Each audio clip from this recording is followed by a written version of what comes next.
Muito boa noite.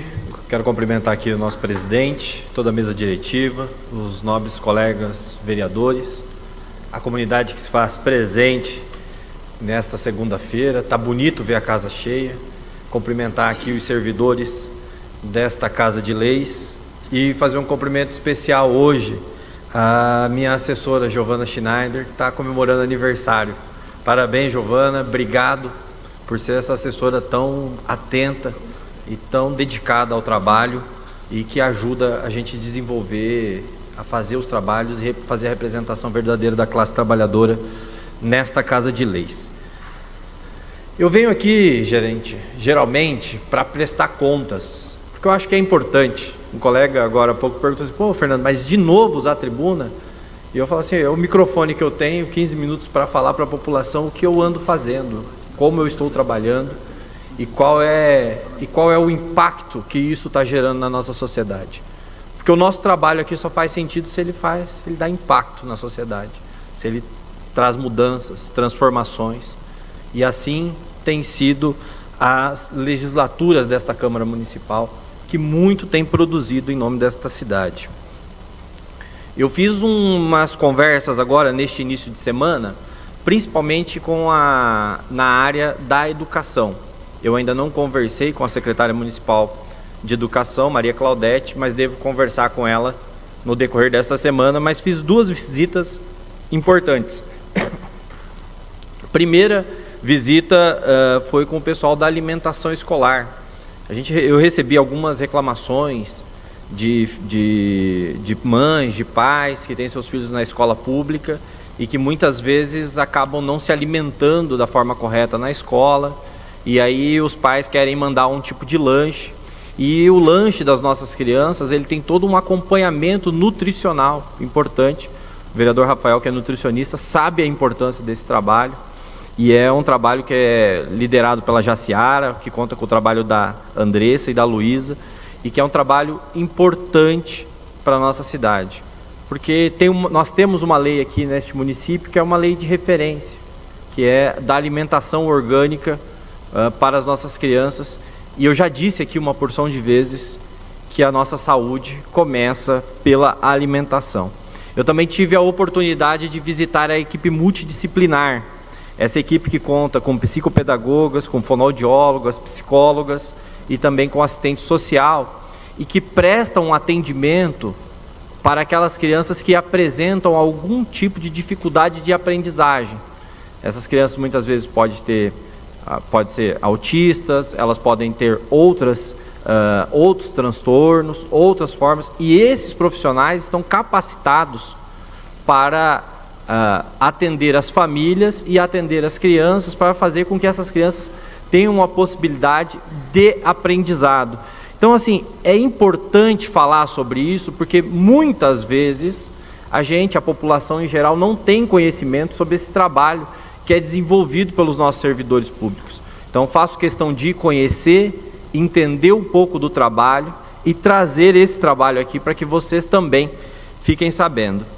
Também visitei nessa semana o projeto da CDR, que é um projeto de taekwondo liderado pelo mestre Eduardo, um projeto sensacional que hoje atende mais ou menos 170 crianças aqui no nosso município.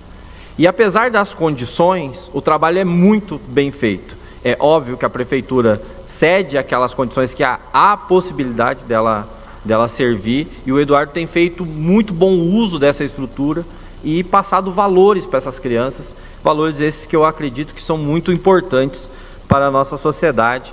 E aqui quero dizer aos pais que têm seus filhos nesse projeto especificamente, que a CDR vai contar com o apoio do nosso mandato. Estaremos juntos para fazer com que esse projeto alcance ainda mais sucesso. No sábado, eu estive no primeiro simpósio de saúde do trabalhador. Esse simpósio foi feito pelo nosso Conselho Municipal de Saúde. Então, o Conselho Municipal de Saúde, quero aqui parabenizar por esse simpósio, que trouxe um debate importante, que é a saúde do trabalhador. E não só do servidor público, mas também dentro das corporações, dentro das empresas. Como é que nós podemos trabalhar isso? E aqui em Marechal Cândido Rondon nós temos uma grande dificuldade. Hoje nós temos uma funcionária, que é a Paula, que cuida, por exemplo, dos servidores públicos do município de Marechal Cândido Rondon, a responsável por cuidar desse espaço, e esse espaço merece uma ampliação. Eu vou me aprofundar um pouco mais neste assunto, até para apresentar requerimentos, indicações nesse sentido, para que a segurança, para que a saúde do trabalhador também esteja em primeiro lugar. Porque nós sabemos que quando um trabalhador está desempenhando o seu papel com saúde, ele desenvolve muito mais e entrega muito mais serviços à nossa sociedade. No sábado eu também estive na Vila Rural Santa Clara, e foi para poder ficar sabendo de uma situação, de uma estrada que margeia a Vila Rural e que liga a Estrada do Lira à BR-163. E essa obra, no ano passado, ela chegou a ser emitida uma ordem de serviço. E os moradores nos procuraram porque eles falaram assim: Fernando, eles emitiram a ordem de serviço, mas não começaram a obra. E a informação que eles obtiveram depois é que a ordem de serviço foi cancelada. Então nós fomos buscar essas informações, fui prontamente atendido pelo secretário de Planejamento do nosso município, Anderson Bento Maria, e aqui preciso fazer parabenizar, inclusive, o prefeito Bax pelos seus secretários.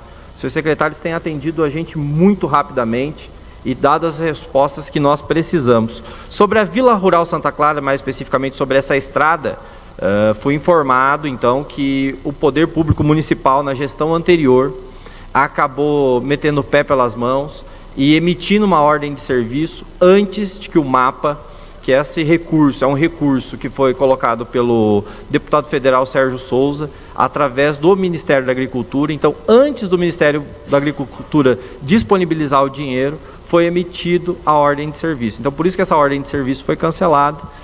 Pelo que eu apurei com o secretário, e ele viu com a equipe que cuida dos convênios, ele me informou que o convênio está na reta final e que em breve, tendo o depósito do dinheiro, a obra irá se iniciar. Então, acho que o trabalho do vereador também é esse, né? De ir nas comunidades, tendo o problema, identificar o problema, falar sobre as soluções e deixar a comunidade informada. Eu acho que a nossa comunidade sofre muito por falta de informação. E por mais que às vezes a gente se esforce a buscar as informações, essas informações acabam não chegando para todo mundo, né? Então, muita gente me pergunta sobre a praça, me pergunta sobre o teatro. Nós temos muitas obras importantes acontecendo no nosso município e elas, por um motivo ou outro, têm um atraso, uma lentidão, e nem sempre a gente consegue estar informando isso e deixando a nossa comunidade tranquila de que o trabalho está sendo executado. É muito importante, gente, quando a gente sobe nesta tribuna, da gente buscar as informações, né? E da gente priorizar algumas pautas e acabar esquecendo de outras. Eu acho que é muito importante falar sobre o CEMEI, sobre o Centro de Educação Infantil. Mas é muito importante também falar sobre o Instituto Federal de Ensino. Uma coisa não anula a outra. E é importante dizer, e fui atrás do secretário municipal de planejamento mais uma vez, para perguntar sobre a creche do São Lucas, uma creche que vai atender 188 crianças em período integral. E aí a informação que eu obtive é que faltam poucos passos para que se inicie de fato esta obra. Hoje, o setor de arquitetura da Secretaria de Planejamento pega o projeto, que é um projeto genérico, né, e está adequando o projeto arquitetônico, está adequando o projeto para a ligação no esgoto. Então, esses processos, e aí como havia outros projetos com prazo mais curto para vencer, eles optaram, mas já iniciaram o trabalho. Então, muito em breve, nós teremos aqui em Marechal Cândido Rondon uma creche, né, construída pelo governo federal, construída com dinheiro do governo federal, né, mas construída de fato pela prefeitura, mas com dinheiro do governo federal, que vai atender 188 crianças em período integral. Então a gente falta aí a implementação do projeto arquitetônico, a implementação de algumas questões complementares e a planilha orçamentária. E aqui aproveitar para agradecer também o secretário de Agricultura, Marciel, nosso colega aqui vereador. A comunidade esteve aqui na semana passada, do Santa Maria e do Augusto, e eles já estão agradecendo, já me mandaram mensagem hoje para agradecer a limpeza do terreno que nós solicitamos aqui através de indicação. Na próxima quinta-feira, gente, nós teremos algo muito importante acontecendo aqui neste plenário. Nós receberemos pela primeira vez um reitor do Instituto Federal na nossa cidade. E eu queria aqui aproveitar esse momento para convidar todos os vereadores e dizer que se algum de vocês, caros colegas, pensam que o IFPR é uma pauta do Fernando, eu queria dizer que alguns de vocês podem estar enganados. Quando alguém sobe aqui nesta tribuna para ir contra o IFPR, não está indo contra o Fernando, está indo contra a cidade, está indo contra a população de Marechal Cândido Rondon. O IFPR pode ser um motor de desenvolvimento social e econômico da nossa cidade. Tem todas as condições para ser um divisor de águas e, como eu disse aqui no meu primeiro discurso, pode ser talvez o grande legado que o BACS pode deixar para as próximas gerações de Marechal Cândido Rondon. Por isso, considero que a reunião de quinta-feira é importantíssima e gostaria de pedir aqui aos companheiros vereadores que comparecessem nesta reunião na quinta-feira, dia 20, às 11 horas da manhã, aqui neste plenário, onde nós receberemos o reitor Adriano William da Silva Pereira Viana. Ele vem ao nosso município para conhecer Marechal Cândido Rondon. Eu tive a oportunidade de conversar com o Dr. Adriano em Brasília, quando visitei o secretário de Ensino Técnico do MEC, para falar sobre o IFPR. E a partir dali, então a gente manteve uma relação, um contato, e a partir daí ele se manifestou com vontade de conhecer o nosso município. E eu acho que é um momento de nós, vereadores, nós, lideranças políticas e de toda a sociedade. Quero lembrar aqui carinhosamente, especialmente a Associação Comercial, que lidera há mais de uma década esse projeto de trazer uma universidade tecnológica, uma universidade federal, e agora nós temos a possibilidade de trazer um IFPR para Marechal Cândido Rondon. Então eu queria mais uma vez reforçar, ser contra o IFPR não é ser contra o Fernando Negri. Ser contra o IFPR é ser contra o futuro da nossa cidade, é ser contra o desenvolvimento social e econômico do nosso povo. Eu tenho aqui algumas questões para comentar sobre os requerimentos e indicações, mas esses eu deixo para fazer nas minhas comunicações parlamentares. Queria desejar uma boa semana e uma boa noite a todos.